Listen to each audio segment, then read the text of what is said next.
आज की मूवी हमारी एक आदमी के बारे में है जिसका नाम टोनी स्टार्क होता है। वो एक जगह से गुजर रहा होता है तो उसे टेंड्रिंग्स वाले लोग किडनैप कर लेते हैं। तो टोनी वहाँ से एक सूट बनाकर निकल जाता है, जिसके बाद उसे आइडिया आता है और वो एक अच्छा सा सूट बना लेता है। पर असल में टोनी को किसी ने किडनैप कराया होता है, जो कि टोनी के पहले वाले सूट को देखकर एक नया सूट बना लेता है। तो हाय एवरीवन, आज हम आयरन मैन मूवी को एक्सप्लेन करेंगे। मूवी की शुरुआत में हम टोनी को देखते हैं जो कि कुछ सोल्जर्स के साथ बातें करते हुए जा रहा होता है। तभी अचानक ही उनकी गाड़ियों पर हमला हो जाता है, जिनसे लड़ने के लिए वे सोल्जर्स बाहर जाते हैं, लेकिन वे खत्म हो जाते हैं। तो टोनी गाड़ी से बाहर निकलकर एक जगह पर आ जाता है और वो किसी को कॉल करने लगता है। तभी उसके पास एक मिसाइल आती है जिस पर कि उसी की कंपनी का नाम स्टार्क इंडस्ट्रीज लिखा होता है, जिससे वहाँ धमाका हो जाता है और टोनी की छाती में से खून निकलने लगता है। वहीं से ही टोनी को कुछ लोग किडनैप करके ले जाते हैं। फिर हम लास वेगास में 36 घंटे पहले देखते हैं, जहाँ वे टोनी के फादर हार्वर्ड स्टार्क के बारे में बताते हैं, जो कि एक इन्वेंटर और वेपन्स को बनाते थे। और टोनी शुरू से ही काफी इंटेलिजेंट था और उसने कई सारी चीजें बनाई थी। पर उसके पेरेंट्स की मौत के बाद उनके पार्टनर रॉबर्ट स्टेन ने कंपनी संभाली, जिसके बाद 21 साल की उम्र में टोनी ने फिर से कंपनी संभाली और फिर उसने कई सारे एडवांस वेपन्स जैसी चीजें बनाई। ये सब बातें जेम्स रोड बता रहा होता है, जो कि टोनी का दोस्त होता है, जो कि टोनी को अवार्ड देने के लिए बुलाता है, लेकिन वो वहाँ नहीं होता। तो रॉबर्ट स्टेन टोनी को देने के लिए उस अवार्ड को ले लेता है। फिर हम टोनी को देखते हैं जो कि एक कसिनो में होता है, जहाँ रोडी आता है और उससे कहता है मुझे तुम्हें अवार्ड देना था। तो टोनी उसे इसके लिए सॉरी बोल देता है और टोनी जा रहा होता है तो वहाँ एक रिपोर्टर आती है जिसका नाम क्रिस्टीन होता है, जो कि उससे कहती है आपको मौत का सौदागर कहा जाता है, क्या आप इसके बारे में कुछ कहेंगे। तो टोनी उससे कहता है ये दुनिया सही नहीं है, जिस दिन यहाँ शांति बनाए रखने के लिए हथियारों की जरूरत नहीं पड़ेगी तो मैं नहीं बनाऊंगा। जिसके बाद क्रिस्टीन टोनी के साथ उसके घर पर चली आती है। फिर वो सुबह उठकर देखती है तो टोनी के रूम में काफी एडवांस चीजें होती है और टोनी का घर कैलिफोर्निया में होता है। फिर क्रिस्टीन रूम से निकलकर बाहर देखने लगती है और एक जगह जाती है तो जार्विस उसे वहां जाने से मना करता है, जो कि टोनी का एक एडवांस एआई होता है। फिर वहां पेपर पोर्ट्स उसके लिए कपड़े लेकर आ जाती है, जो कि टोनी की पर्सनल असिस्टेंट होती है। फिर पेपर उसे वहां से भेजकर टोनी के पास आ जाती है, जो कि टोनी को बताती है कि उसकी फ्लाइट है, उसे कहीं जाना है। तो टोनी कहता है वो उसका प्राइवेट प्लेन है तो वो इंतजार कर सकता है। फिर पेपर टोनी को बताती है कि आज उसका बर्थडे है। तो टोनी उससे खुश होते हुए कहता है तुम अपने लिए मेरी तरफ से गिफ्ट खरीद लेना, जिस पर पेपर कहती है उसने खरीद लिया और वो इसके लिए टोनी को थैंक यू बोलती है। फिर टोनी अपने बॉडीगार्ड हैप्पी होगन के साथ प्लेन के पास चला आता है, जिस पर कि उसका दोस्त रोडी भी होता है। फिर वे जा रहे होते हैं तो टोनी से रोडी थोड़ा नाराज होता है, तो टोनी उससे फिर से सॉरी बोल देता है कि वो नहीं आ पाया। जिसके बाद टोनी रोडी को ड्रिंक पिलाने लग जाता है। फिर वे मिलिट्री के बेस पर पहुंच जाते हैं, जहाँ टोनी उन्हें हथियार दिखाने के लिए आया होता है। फिर टोनी उन्हें अपनी बनाई हुई जेरिको मिसाइल दिखाता है, जिसके बाद उनमें से एक को चलाकर दिखाता है, जो कि टुकड़ों में बंटकर फट जाती है। इसके बाद टोनी रोडी के साथ जाने की बजाय गाड़ी में चला आता है। फिर हम देख चुके हैं कि उस पर वहाँ हमला हो जाता है और हम प्रेजेंट में टोनी को देखते हैं, जो कि एक जगह पर होता है और वो देखता है कि उसके सीने में एक चीज लगी होती है, जो कि बैटरी से जुड़ी होती है, जहाँ उसके साथ एक और आदमी होता है, जो कि उसके पूछने पर बताता है मैं जितने छर्रे निकाल सकता था मैंने निकाले,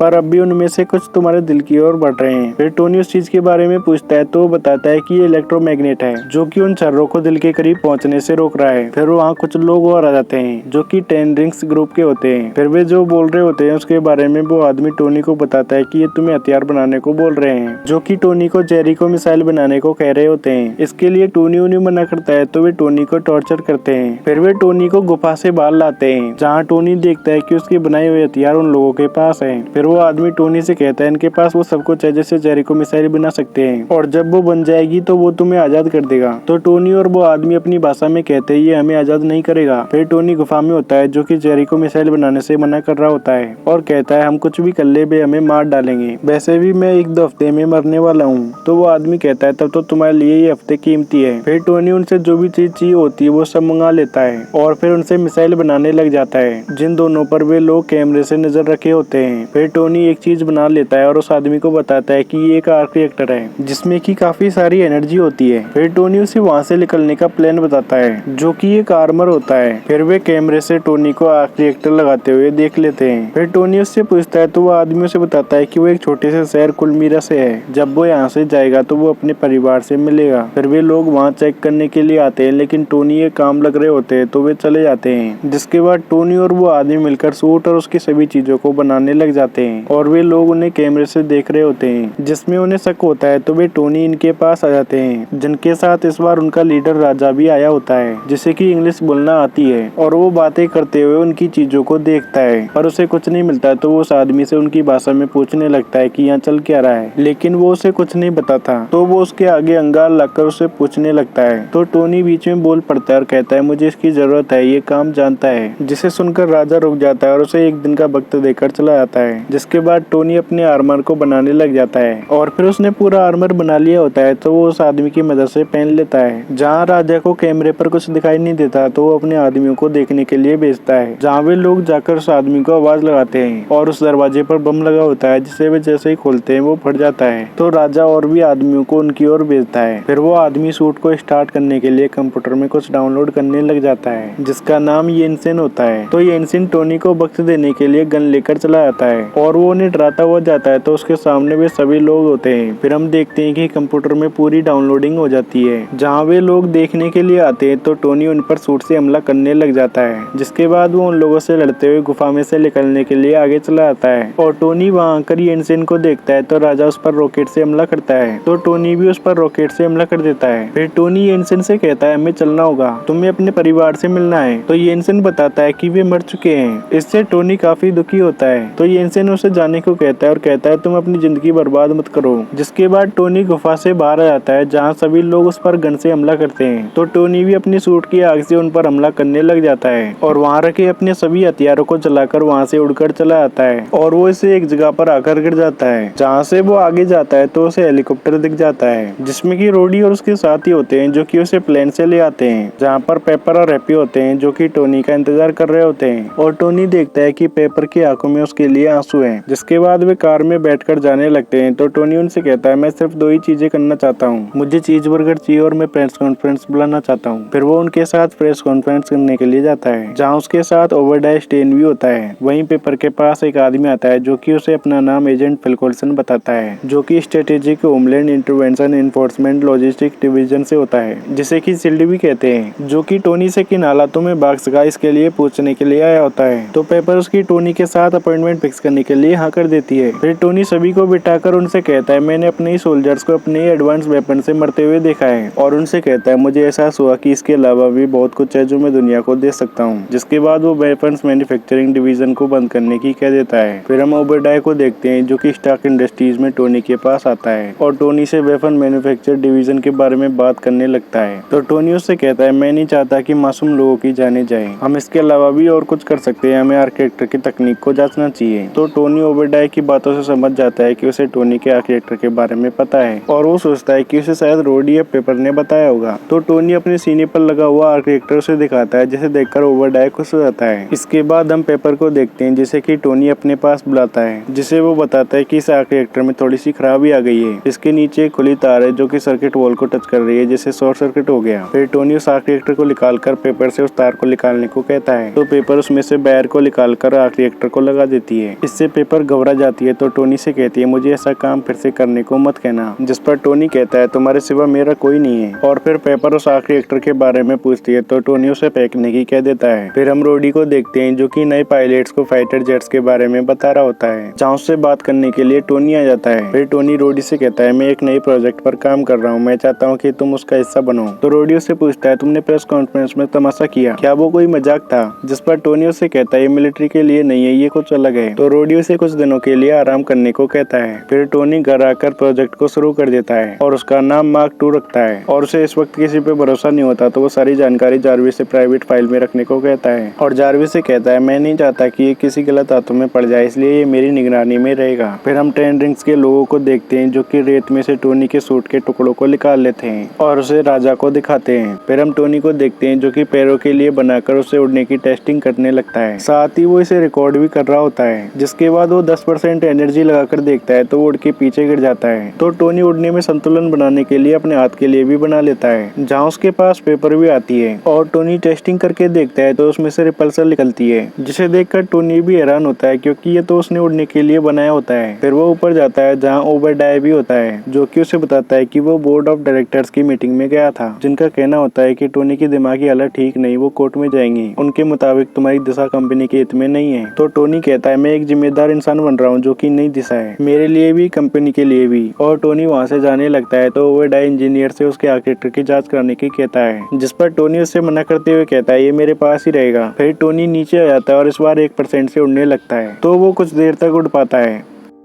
इसके बाद टोनी फिर से 2.5 के साथ ट्राई करता है तो वो इस बार अच्छे से उड़कर घूमने लगता है। तो टोनी अपना बनाया हुआ सूट पहन लेता है जिसमें जारविस भी होता है और फिर टोनी सूट की जांच करके वहाँ से उड़ के बाहर चला जाता है जिससे कि वो काफी दूर तक उड़ के जाता है। इसके बाद उसका सूट कितनी ऊंचाई तक जा सकता है ये देखने के लिए वो ऊपर जाने लग जाता है और वो काफी ऊंचाई तक जाता है तो उसका सूट जमकर बंद हो जाता है। इससे वो तेजी से नीचे गिरने लगता है तो टोनी सूट पर से बर्फ को हटा देता है जिससे कि सूट वापस स्टार्ट हो जाता है। इससे टोनी काफी खुश होता है और वो घर आ जाता है जहाँ वो कुछ ऊपर से ही उड़ना बंद करता है तो वो दीवार तोड़कर नीचे गिर जाता है। फिर टोनी वहाँ पेपर का रखा हुआ एक बॉक्स देखता है जिसमें कि उसका पहले वाला आर्क रिएक्टर होता है जिस पर पेपर लिखवा के लाई होती है कि टोनी स्टार्क के पास भी एक दिल है, जिसे देखकर टोनी भी खुश हो जाता है। फिर हम 10 रिंग्स के लोगों को देखते हैं जो कि उसके टुकड़ों को एक जगह इकट्ठा कर देते हैं। फिर हम टोनी को देखते हैं जो कि जारविस से एक आदमी से बात कराने को कहता है जिससे कि वो सूट के मेटल को खरीदने की कहता है और जारविस को बताता है हमें गोल्ड और टाइटेनियम का मिश्रण चाहिए। फिर टोनी न्यूज में देखता है कि टोनी का तीसरा एनुअल बेनिफिट समारोह शुरू होने वाला होता है तो टोनी जारविस से इन्विटेशन के बारे में पूछता है तो उसे बताता है कि उनके पास कोई रिकॉर्ड नहीं है। जिसके बाद टोनी कार को देखकर अपने सूट में लाल कलर और रेड करा देता है और फिर वहाँ से उस फंक्शन में चला जाता है जहाँ पर ओवरडाई भी होता है। फिर टोनी ड्रिंक लेने के लिए जाता है तो वहाँ फिल कोल्सन होता है जो कि टोनी से पूछने के लिए स्टार्क इंडस्ट्रीज में मिलने को कहता है पर टोनी पेपर को देख रहा होता है और वो फिल कोल्सन को आंक करके पेपर के पास चला जाता है। जिसके बाद टोनी पेपर के साथ डांस करने लग जाता है। जहाँ पेपर को घुटन हो रही होती है तो टोनी उसे छत पर ले जाता है जहाँ पेपर उससे कहती है तुम्हारे साथ डांस करना अजीब लगा और टोनी के बोलने पर कहती है सब लोग हमें देख रहे थे।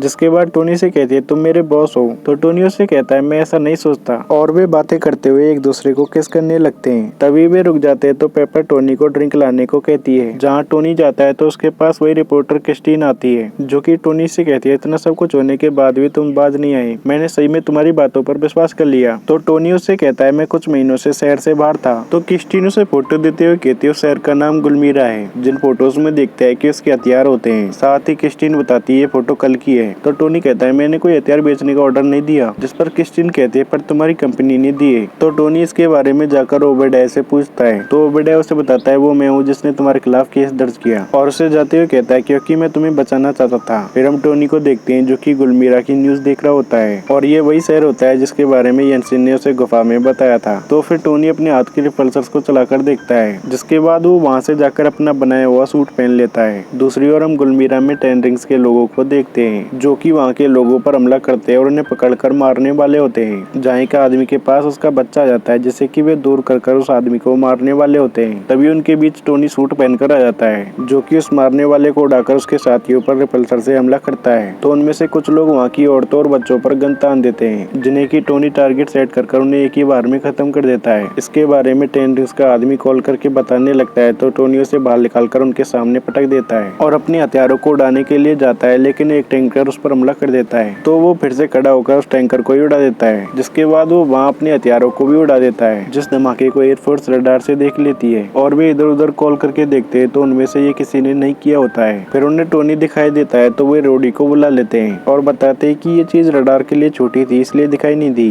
तो रोडी टोनी की कही हुई बातों को सोचता है और उसे कॉल कर देता है जिससे कि टोनी उठा लेता है और रोडी उससे पूछता है तो टोनी उसे बताता है कि वो ड्राइव कर रहा है और रोडी उससे पूछता है क्या तुम्हारे पास कोई ऐसा हथियार है जिसकी जानकारी मुझे होनी चाहिए, जिसके लिए टोनी मना कर देता है। तो रोडी कहता है मैं अभी ऐसा ही नजारा देख रहा हूँ। फिर टोनी के पास फाइटर जेट्स आ जाते हैं जिनसे कि वो बचने लग जाता है जहाँ कर्नल फाइटर जेट्स को टोनी पर हमला करने के लिए कह देता है और फिर वे टोनी पर मिसाइल छोड़ते हैं तो टोनी उसके पास आने से पहले ही फोड़ देता है। जिसके बाद वे उस पर गोलियों से हमला करते हैं तो टोनी अचानक ही रुककर पीछे चला आता है, इससे वो उन्हें दिखाई नहीं देता। फिर टोनी रोडी को फिर से कॉल करता है और रोडी को बता देता है कि उस चीज के अंदर वही है। तो रोडी कर्नल इनको बताए बिना फाइटर जेट्स को वापस लाने को कहता है। तो एक पायलट दूसरे जेट पर टोनी को देख लेता है और वो पायलट टोनी को हटाता है जिससे कि पीछे वाला जेट क्रैश हो जाता है जिससे कि पायलट बाहर निकल जाता है लेकिन वे देखते हैं कि पैराशूट खुला ही नहीं होता और दूसरा पायलट बताता है कि उसका पैराशूट उलझ गया है जिसकी ओर टोनी भी आने लग जाता है। तो कर्नल दूसरे जेट से उस पर हमला करने को कहता है जिस पर रोडी कहता है हम नहीं जानते कि वो चीज क्या है। तो कर्नल फाइटर जेट से उसे उड़ाने को कह देता है। फिर हम उस पायलट को देखते हैं जो कि नीचे गिरने वाला होता है तभी टोनी आकर उसका पैराशूट खोल देता है तो वो जेट भी उसका पीछा छोड़ देता है और रोडी टोनी से बात करता है तो टोनी उसे प्रेस के सामने ट्रेनिंग एक्सरसाइज करने को कह देता है। फिर हम पेपर को देखते हैं जो कि नीचे जाती है तो वो टोनी को सूट खोलते हुए देखती है जहाँ वो गोलियों के निशानों को देखकर बहुत ही हैरान होती है। फिर हम ओबेडाय को देखते हैं जो कि राजा के पास जाता है और हमें पता चलता है कि ओबेडाय ने टोनी को किडनैप करवाया था। जिसके बाद वो राजा के साथ चला आता है जहाँ टोनी की गुफा के अंदर बनाए हुए सूट को देखता है। जिसके बाद राजा उससे कहता है अगर हम साथ काम करें तो मैं तुम्हें डिजाइन दे सकता हूँ। तभी ओवरडाई उसके पास आकर एक डिवाइस से उसे सुन कर देता है और बाहर जाकर अपने साथियों से सभी सामान को रखने को कहता है। जिसके बाद वो राजा के सभी लोगों को मरवा देता है। फिर हम टोनी को देखते हैं जो कि पेपर से कहता है मैं चाहता हूँ कि तुम मेरे ऑफिस जाकर मैन कंप्यूटर को हैक करो जिसमें से अभी भेजे गए हथियारों की इन्फॉर्मेशन लाने को कहता है। जिसके लिए वो उसे एक चिप दे देता है। तो पेपर उससे पूछती है अगर मैं ये जानकारी ले आती हूँ तो तुम इसका क्या करोगे। जिस पर टोनी बताता है वे लोग कालाबाजारी कर रहे हैं, मैं उन्हें रोकूंगा और अपने हथियार हासिल करके मैं उन्हें तबाह कर दूंगा। तो पेपर उससे कहती है मैं तुम्हारा इसमें साथ दूंगी लेकिन ये काम तुम फिर से करोगे तो मैं ये नहीं करूंगी। तो टोनी कहता है मेरा उन्होंने सब कुछ छीन लिया, अब ये मकसद बचा है जिसे मैं पूरा करूंगा। तो पेपर इसके लिए मना करके वहाँ से जाने लगती है। जिस पर टोनी उससे पूछता है तो पेपर उसे बताती है कि तुम अपनी जान गंवा बैठोगे। पर टोनी उससे कहता है मैं जान गया हूँ कि मुझे क्या करना है और मैं जानता हूँ कि मैं सही हूँ। तो पेपर उस ड्राइव को ले लेती है और टोनी को बताती है कि मेरा भी तुम्हारे सिवा कोई नहीं है। इसके बाद वो ऑफिस जाकर कंप्यूटर में देखने लग जाती है जिसमें कि वो वेपन्स की इन्फॉर्मेशन के साथ सूट का डिजाइन भी देखती है। जिसके बाद वो उसमें टोनी के किडनैप की वीडियो देखती है और उसे पता चलता है कि ओवरडाई स्टेन ने ही टोनी को किडनैप करवाया था जिन्हें की वो कॉपी करना शुरू कर देती है। तभी वहाँ ओवरडाई स्टेन आ जाता है जो कि पेपर से बात करने लगता है। तो पेपर उस ड्राइव को छुपा देती है और ओवरडाई उसके पास आने लगता है तो वो कंप्यूटर को नॉर्मल कर देती है। फिर ओवरडाई कहता है जब टोनी घर लौट कर आया तो हमने उसे मौत के मुंह से पाया पर अब वो बहुत ही बदल चुका है। जिस पर पेपर उससे कहती है टोनी को समझना मुश्किल है और वहाँ से जाते हुए चुपके से उस ड्राइव को भी ले लेती है। तो ओवरडाई अचानक ही उसे रोकता है और न्यूज़पेपर ले लेता है जिसे देखकर पेपर उस ड्राइव के साथ बाहर आ जाती है। तो ओवरडाई कंप्यूटर में जाकर चेक करता है तो उसे पता चल जाता है कि वो कॉपी करके ले गई। फिर पेपर नीचे आती है जहाँ वो फिल कोल्सन को मीटिंग के लिए ले जाती है। फिर ओवरडाई बड़े रिएक्टर के पास आता है, वहाँ वो साइंटिस्ट से रिएक्टर को छोटा करने को कहता है। तो वो साइंटिस्ट कहता है ऐसी तकनीक नहीं बनी है, ऐसा करना नामुमकिन है। तो ओवरडाई गुस्से से कहता है टोनी स्टार्क ने इसे गुफा के अंदर बनाया था। फिर हम रात को टोनी को देखते हैं जिसे कि पेपर का कॉल आता है पर तभी ओवरडाई उसके पीछे आकर उस डिवाइस से उसे शांत कर देता है और टोनी को बता देता है कि मैंने ही तुम्हें किडनैप करवाया। जिसके बाद ओवरडाई टोनी का आर्क रिएक्टर निकाल कर उसे ले जाता है। फिर हम रोडी को देखते हैं जिसे कि पेपर ओवरडाई के बारे में बता देती है। जिसके बाद वो उसे बताती है कि टोनी कॉल नहीं उठा रहा, इसके लिए रोडी को वहाँ जाकर देखने को कहती है। फिर हम टोनी को देखते हैं जो कि धीरे धीरे नीचे आ जाता है जहाँ पर पेपर का रखा हुआ आर्क रिएक्टर होता है पर वो उसे अपने पास नहीं ला पाता। तो डमी उस आर्क रिएक्टर को उसके पास ले आता है जिससे कि टोनी बाहर निकाल लेता है। फिर हम ओवरडाई को देखते हैं जो कि अपने बड़े सूट में आर्क रिएक्टर को लगा देता है। दूसरी ओर रोडी भी टोनी के पास पहुंच जाता है जहां टोनी पेपर के बारे में पूछता है तो रोडी से बताता है कि वो कुछ लोगों के साथ ओवरडाई स्टेन को पकड़ने के लिए गई है। फिर हम पेपर को देखते हैं जो कि फिल कोल्सन और उसके साथियों के साथ ओवरडाई स्टेन को पकड़ने के लिए पहुंच जाती है और वे अंदर जाने के लिए दरवाजे पर धमाका करते हैं तो ओवरडाई स्टेन को पता लग जाता है। दूसरी ओर टोनी अपना सूट पहन लेता है और पेपर इनके पास जाने के लिए वहाँ से निकल जाता है। वहीं रोडी पुराने सूट को देखता है और वहाँ से चला आता है। जिसके बाद फिल कोल्सन, पेपर ये टोनी के पुराने आर्मर को देखते हैं और फिर ओवरडाई को ढूंढने लगते हैं जहाँ पेपर के पीछे ओवरडाई सूट पहन के आ जाता है। जिसके बाद वो उन सभी पर हमला करता हुआ पेपर के पीछे भागने लगता है। तो पेपर वहाँ से बाहर आकर टोनी को इसके बारे में बताने लगती है और टोनी उसे वहाँ से बाहर निकलने की बोल रहा होता है। तभी ओवरडाई नीचे से उसके पास आ जाता है जो कि पेपर पर हमला करने वाला होता है। तभी टोनी आकर ओवरडाई को बाहर ले जाता है जहाँ ओवरडाई एक कार को उठा लेता है। तो टोनी अपनी यूनिबीम से ओवरडाई पर हमला कर उस कार को पकड़ लेता है लेकिन उस कार के अंदर की फैमिली डरी होती है इसलिए वो उसे नीचे रखता है तो वे उसके ऊपर ही चढ़ाकर चले जाते हैं। फिर ओवरडाई टोनी के पास आकर उसे मारने लग जाता है और उसे एक बस में पैक कर उसे फोड़ देता है। जिस धमाके से टोनी नीचे आता है तो वो उड़ने लगता है। तो ओवरडाई उससे कहता है तुमने अपने डिजाइन को बेहतर बनाया तो मैंने भी अपने डिजाइन को बेहतर कर दिया और ओवरडाई उड़ने लगता है। तो टोनी उसे अपना पीछा कराते हुए ऊपर ले आता है जिन्हें ऊपर जाते हुए वे सोल्जर्स देख लेते हैं लेकिन रोडी उनसे कहता है ये सिर्फ एक ट्रेनिंग एक्सरसाइज है। फिर हम टोनी को देखते हैं जो कि काफी ऊपर चला जाता है और उसके सूट में कम पावर बची होती है जहाँ ओवरडाई उसे पकड़ लेता है और कहता है मेरा सूट तुम्हारे सूट से हर तरह से अच्छा है। जिस पर टोनी कहता है लेकिन बर्फ जमने से कैसे बचोगे और फिर ओवरडाई के सूट पर बर्फ जम जाती है जिससे कि वो बंद होकर नीचे गिर जाता है। जिसके बाद टोनी के सूट में कम पावर बची होती है तो वो नीचे आ जाता है जहाँ वो अपने सूट को खोल रहा होता है। तभी ओवरडाई उसके पास आकर हमला कर देता है और वो टोनी को पकड़ लेता है जिससे कि टोनी खुद को छुड़ाता है। फिर टोनी छुपकर पेपर को बताता है हमें रिएक्टर में दबाव बढ़ाना होगा और ये छत को उड़ाना होगा जिसके लिए वो सारे सर्किट्स को खोलने को बोल देता है और कहता है जब मैं दूर चला जाऊंगा तो मैं बाईपास बटन को दबाने को कह दूंगा। जिसके बाद टोनी ओवरडाई के ऊपर जाकर उसके एमिंग सिस्टम को बिगाड़ देता है। फिर ओवरडाई उसे हटाकर दूर फेंक देता है। जिसके बाद ओवरडाई बाहर निकल कर कहता है तुम अपने आप से आगे निकल गए। फिर हम पेपर को देखते हैं जो कि सब कुछ तैयार कर देती है और टोनी को वहाँ से निकलने को कहती है लेकिन ओवरडाई टोनी पर गोलियों से हमला कर देता है देता है जिससे कि टोनी वहाँ लटका रह जाता है। तो टोनी पेपर को बटन दबाने को कहता है जहाँ ओबेडाय उस पर मिसाइलों से हमला कर रहा होता है, लेकिन उसका एमिंग सिस्टम खराब होता है और फिर पेपर उस बटन को दबाकर वहाँ से चली जाती है, जिससे रिएक्टर की एनर्जी से टोनी साइड में हो जाता है और वो ओबेडाय पर लग जाती है। फिर ओबेडाय रिएक्टर के ऊपर गिर जाता है जिससे वहाँ जोर का धमाका होता है और फिर रोडी न्यूज में बता रहा होता है कि मशीन में खराबी की वजह से रिएक्टर में धमाका हो गया। वहीं टोनी पेपर में देखता है कि लोगों ने उसका नाम आयरन मैन रखा होता है और फिल कोल्सन आके उसे स्पीच दे देता है कि उसे प्रेस के सामने क्या बोलना है, जिसके बाद टोनी प्रेस के सामने जाता है पर वो स्पीच के हिसाब से बोलने की बजाय उनसे कह देता है कि मैं ही आयरन मैन हूँ। फिर हम पोस्ट क्रेडिट सीन में देखते हैं कि टोनी के पास निक फ्यूरी आता है जो कि शील्ड का डायरेक्टर होता है और वो टोनी को बताता है कि तुम ही अकेले सुपर हीरो नहीं हो। जिसके बाद वो टोनी को बताता है मैं यहाँ एवेंजर्स इनिशिएटिव के बारे में बात करने के लिए आया हूँ। और इसी के साथ ही ये मूवी खत्म जाती है। आई होप आप सभी को ये एक्सप्लेनेशन अच्छा लगा होगा। अगर आपको किसी और मूवी का एक्सप्लेनेशन चाहिए तो कमेंट करके जरूर बताएं। मिलते हैं अगली वीडियो में, तब तक के लिए बाय।